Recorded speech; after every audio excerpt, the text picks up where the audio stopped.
신혼부부 특별 공급을 받으실 조건을 갖추고 계시다면 앞으로 세종시에서 분양을 할 예정인 공동주택에 관심을 기울여 주시고요. 만약에 신혼부부 특별 공급에 관한 내용을 잘 모르고 계시다면 일반 공급에 당첨되는 것보다 훨씬 당첨 기회가 넓어진 신혼부부 특별 공급 조건이나 청약 자격, 당첨자 선정 방법 등에 관한 오늘 방송 내용 꼼꼼히 체크하시어 원하시는 곳에 꼭 당첨되시기 바랍니다.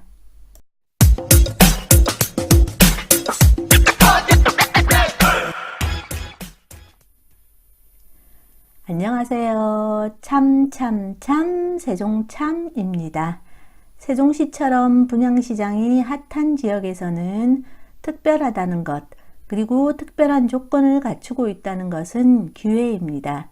늘 관심을 기울이시고 준비하시어 기회가 왔을 때 기회를 꼭 잡으시기 바랍니다. 그 곁에 세종참TV가 함께하면서 세종시 아파트 분양과 청약에 관한 최신의 정보를 전해드리겠습니다. 세종시 아파트 청약 준비 관련해서요, 지금까지 제가 방송해드린 내용 한 군데에다 모아봤습니다. 아직 안 보신 내용 있으시면 차근차근 한번 들어보시고요. 특히나 1편 같은 경우 재당첨 제한에 관한 내용이거든요. 세종시에서 분양하는 아파트가 민간 건설사에서 지은 민영 아파트이든 혹은 주택기금이 들어간 8호제곱미터 이하 공공주택이든 분양을 받기 위해서 가장 기본적으로 아셔야 될 내용 있잖아요. 그게 재당첨 제한에 관한 내용입니다. 그래서 재당첨 제한에 관한 내용 아직 안 보셨으면 1편 한번 들어보시고요. 그리고 5월에 분양 예정인 4-2 생활권에서 8호제곱미터 이하 공공분양에 관한 내용 2편에 들어 있습니다. 공공분양이기 때문에요, 세금이 들어갔다는 거거든요. 그래서 1순위 청약 조건, 이런 것들이 민간회사에서 지은 민영아파트 청약 조건이랑은 다릅니다. 그러니까 4-2 생활권에서 분양하는 공공분양아파트 8호제곱미터 이하 청약 준비하고 계시다면 2편 내용 참고하시고요. 그리고 3편에서는요, 민영아파트, 민간건설사에서 짓는 민영아파트 일반 공급 청약 1순위 조건에 대해서 방송을 해드렸고요. 투기과열지구인 세종시에서 8호제곱미터 이하 100% 가점제가 적용되기 때문에 가점 항목은 어떻게 되는지, 거기에 대한 내용과 그리고 최근 세종시에 분양했던 아파트들, 민영아파트들 청약 당첨 가점이 몇 점 정도였는지에 관한 내용 3편에서 방송을 해드렸습니다. 그리고 오늘 방송해 드릴 내용은요, 신혼부부 특별 공급에 관한 내용입니다. 항상 일반법보다는 특별법이 우선하니까요, 오늘 방송해 드리는 내용도 일반 민간 회사에서 공급하는 민영주택에 청약을 하는 신혼부부 특별 공급에 관한 내용이 아니고요, 공공주택 특별법이 적용되는 국민주택에서 신혼부부 특별 공급에 대한 내용입니다. 세종시의 경우에는요, 5월에 4-2 생활권에서 분양을 하게 될 예정인 민간 참여 공공주택 아파트의 경우에 8호제곱미터 이하는 공공분양의 형식을 띠게 될 거거든요. 그러다 보니 올해 5월에 분양을 할 4-2 생활권 아파트 8호제곱미터 이하 공공분양 물량에 대해서 관심을 가지고 계신 분들 있죠. 그리고 특히 그 중에서 신혼부부 특별공급 자격 조건이 되시는 분들, 공공분양에서는 신혼부부 특별공급 물량이 30%, 일반에서 하는 20%보다는 10%가 더 많거든요. 그러니까 그거를 준비하시는 분들, 오늘 제가 방송해 드리는 신혼부부 특별공급에 관한 청약 조건, 소득기준, 자산 보유기준, 가점 항목, 그리고 당첨자를 어떻게 선정하는지, 그거에 대한 방송을 해드릴 거니까요, 자세하게 잘 들으시고 좋은 결과 얻게 되시기를 바랍니다. 이제 신청 자격부터 하나하나 살펴보도록 하겠습니다. 4-2 생활권, 세종시 4-2 생활권의 공공분양, 공공이라는 말과 국민이라는 말이 들어가면은요, 세금이 들어가는 거라 생각하시면 되고, 그래서 아무한테나 주면 안 되는구나 이렇게 생각하시면 됩니다. 그래서 자격 조건이 민영 아파트, 그러니까 민간 건설사에서 짓는 것보다는 자격 조건이 까다로울 수밖에 없습니다. 그래서 8호제곱미터 이하 신혼부부 특별공급 신청 자격입니다. 신혼부부 특별공급을 신청하실 수 있는 면적, 전용 면적 8호제곱미터 이하에만 신청한다는 거는, 그거는 민영이든 공공이든 똑같이 적용되는 기준입니다. 첫째, 입주자 모집 공고일 현재 신혼부부, 예비 신혼부부인 무주택 세대 구성원. 신혼부부는요, 혼인 중인 사람으로서 혼인기간이 7년 이내이신 분, 이런 분들 신혼부부에 해당하고요. 예비 신혼부부 같은 경우는 사실 자녀가 있다고 하더라도 예비 신혼부부 같은 경우는 2순위가 됩니다. 특별공급 신청 자격은 있지만 2순위로 밀리고요. 예비 신혼부부 같은 경우는요. 그리고 입주자 모집 공고일은 이 1번 뿐만 아니고 2번, 3번, 4번의 기준일이 되는 거고요. 또 첫 번째에서 보시면 무주택 세대 구성원 있죠. 무주택 세대 구성원은 신혼부부인 경우 혼인 신고를 한 날 있잖아요. 혼인 신고를 한 그날부터 해서 입주자 모집 공고일까지 계속해서 무주택 세대여야 합니다. 두 번째, 입주자 저축. 입주자 저축은 주택 청약 종합저축, 청약저축. 이 입주자 저축에 가입해서 6개월이 경과되고 매월 약정 납입일에 월 납입금을 6회 이상 납입한 분입니다. 금액을 얼마를 넣어야 되고 이런 거에 대한 얘기는 없고요. 6개월이 경과되고 6회 이상 납입했으면, 납입 횟수가 중요하다는 거잖아요. 그렇게 납입을 했으면 특별공급, 공공분양에서 신혼부부 특별공급을 신청하실 수 있는 자격이 있습니다. 세 번째, 부동산 및 자동차 소유에 관한 자산 보유 기준을 충족하신 분.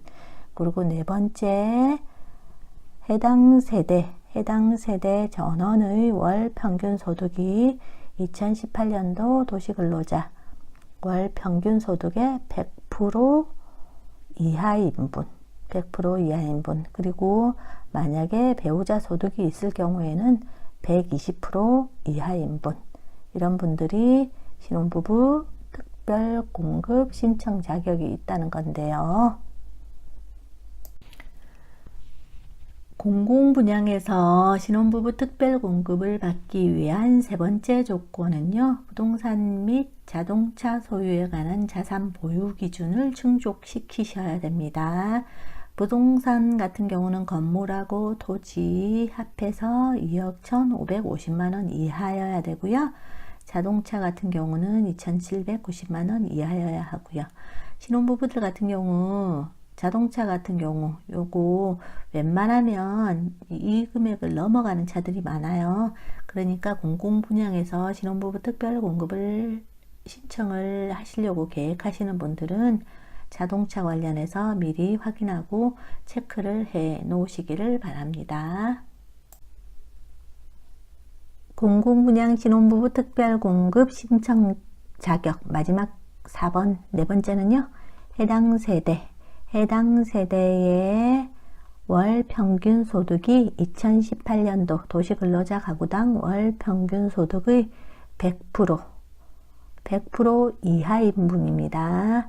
그런데 단 배우자 소득이 있는 경우, 맞벌이인 경우에는 120% 이하인 분, 이런 분들이 공공분양 신혼부부 특별공급 신청을 하실 수 있다는 건데요. 예를 들어 설명을 한번 해보면요. 지금 보시는 이 표가 2019년 통계청에서 나온 자료거든요. 이게 2018년도 도시근로자 가구당 월 평균 소득입니다. 가구 원수 4인을 만약에 4인을 기준으로 했을 때요. 공공분양에 신혼부부 특별공급을 신청을 하시려면 4인을 기준으로 했을 때 100% 이하, 혼자 번다고 했을 때 대략 616만 원가량 요 정도 금액 이하이신 분이 신청을 하실 수 있다는 거고요. 만약에 맞벌이시라면 부부 소득이 있으시다면 4인 가족 기준으로 했을 때 120% 요금가 있죠. 그러니까 대략 739만 원대 요 정도게 요게 이제 월 평균 금액이거든요. 그래서 이 금액 이하를 버시는 분들, 그런 분들이 공공분양 신혼부부 특별공급을 신청을 하실 수 있다는 거고요. 맞벌이라 하더라도 부부 중에 어느 한 분이라도 만약에 100% 초과되는 금액을 버시는 분이 있으시다면 그런 분들은 신혼부부 특별공급을 신청하실 수가 없습니다. 공공분양에서는요.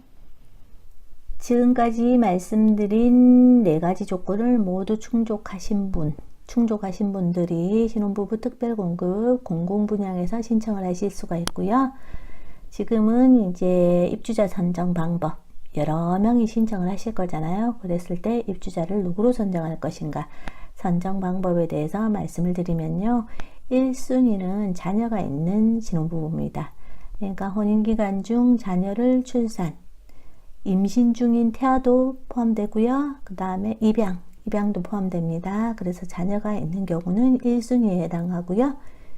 2순위 같은 경우는 자녀가 없거나 예비 신혼부부, 이런 분들이 2순위에 해당합니다.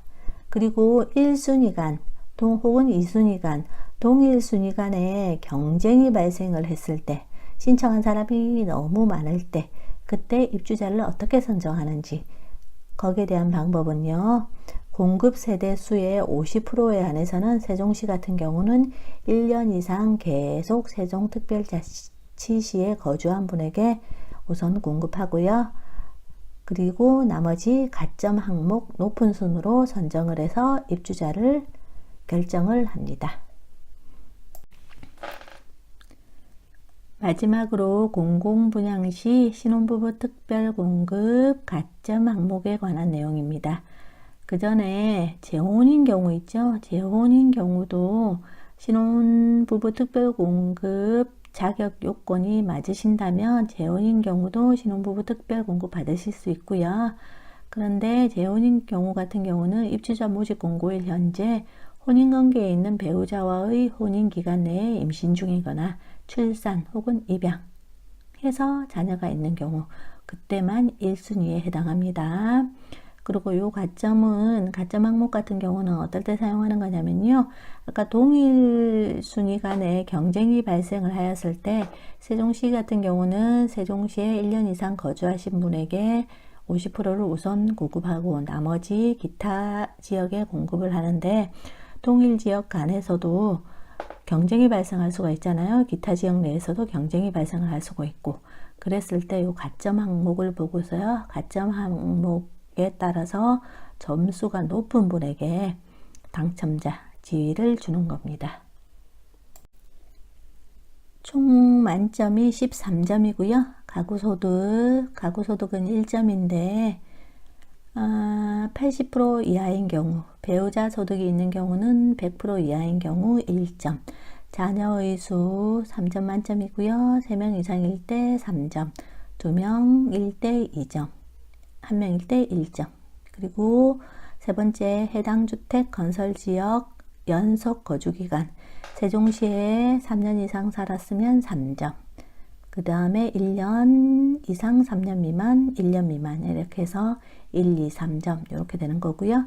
주택 청약 종합저축 납입 횟수, 금액은 상관없습니다. 납입 횟수에 따라서 3점 만점이고 24회 이상일 때 3점, 그죠? 그리고 6회 이상 12회 미만일 때는 1점. 6회, 요거 아까 말씀드렸습니다. 6회 이상이 돼야지 청약 자격이 있다고요. 신혼부부 혼인기간 3점 만점에 3년 이하인 경우가 3점이고요. 3년 초과 5년 이하는 2점, 5년 초과 7년 이하는 1점, 3년 이하인 경우는 3점. 그죠? 3년 이하는 3점입니다. 지금까지 공공주택특별법 적용 국민주택에서 신혼부부 특별공급에 관한 내용 말씀해 드렸습니다. 공공분양을 받을 때 신혼부부 특별공급을 받으실 수 있는 자격, 그리고 당첨자 결정 방법, 그리고 가점 항목들에 대해서 말씀을 해드렸으니 하나하나 잘 체크하시고요. 세종시 같은 경우는 4-2 생활권 5월에 분양 예정인 4-2 생활권에서 8호제곱미터 이하 같은 경우는 신혼부부 특별 공급을 받으시려면 오늘 말씀드린 방송 내용 잘 참고하셔서요. 좋은 결과, 좋은 기회 잘 잡으시기 바랍니다. 감사합니다.